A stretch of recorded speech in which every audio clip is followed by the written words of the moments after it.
Hi, I'm Ronnie. I'm a dog trainer, and I'm going to teach you today how to give a dog a piggyback. So Bailey, good girl. So the first thing that we want to do when working with a dog is making sure that he's with us. We're going to start by treating her every time that she's got an eye contact with us.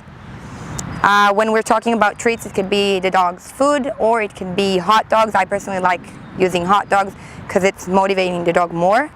So what I do is I call her, and when she looks at me, I'm going to give her the treat and say, good dog. So, Bailey, good girl. Good girl. And I'm going to start walking. And I want to see her still with the eye contact on me. So, Bailey, good girl.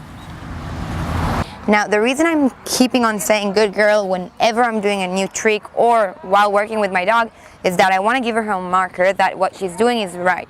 Okay? So when we're talking about a vocal marker, I can decide what the marker is. It can be yes, it can be good girl, okay?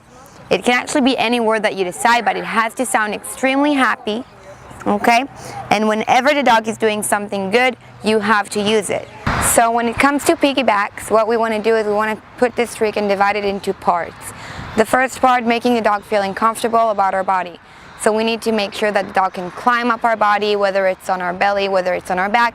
We want to make sure that he's feeling comfortable with our touch all over him and his touch all over us.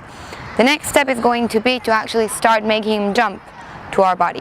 We want to start by making the dog feel comfortable with our body. Okay, so the first step is basically sitting down with him or her and starting to lure her. So I'm putting the hot dog very close to her nose, and I want her to start touching and feeling comfortable with my body. Okay? And when I see that she's got it, I'm going to start putting her comfortable with other parts of my body too. For example, like this. This trick can actually take more than a few minutes to teach. When we want the dog to feel comfortable with our body, it really depends on the dog and on the level of confidence that he has with us. Okay, so I'm starting really by just giving her the option to start climbing up on my back. Okay, and then after I see that she's comfortable with it, I'm going to take the level a bit harder. And then I'm going to lean forward. Okay, my goal right now in this step is to make sure that she understands what I want from her. What I want from her is to basically climb on my back. So, Bailey, good. Down, good girl. Sit. Whenever we have this level of confidence with a dog, we can actually teach him almost any jump. The thing about the piggyback is that when we're doing it, we have to be extremely steady, okay? Because eventually we're going to take it up to this level.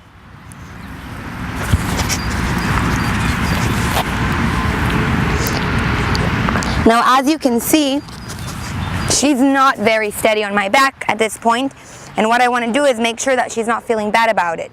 Because if she falls, so I'm going to start from the beginning and teach her every step all over again. Okay, so that's why we're taking it extremely slow, and we're not trying to push our dog beyond what he can offer us. So the next step that we want to go from here, when the dog put his hands over here, we want to take it a bit higher. Okay, and then we can actually see the leap towards our back. And after we have a steady leap, we're steady, the dog is steady on our back, he can be on the back, then we want to see him actually coming up, jumping when we're here. Okay, and then, and only then, once this is steady, we give this trick the name, piggyback. So after we know that the dog is feeling comfortable in climbing up our backs, and we already see him offering us this behavior whenever we lean over and give him the option to do so, we want to give this trick a name. Okay, so what we're going to do is, I'm going to stand in front of her, I'm going to put my left foot on the front, my right foot on the back. I'm going to lean over, but before I'm going to show her that she's supposed to jump by actually marking it with my hand, I'm going to say piggyback. And it's going to look like this. Bailey, piggyback. Good girl. Down.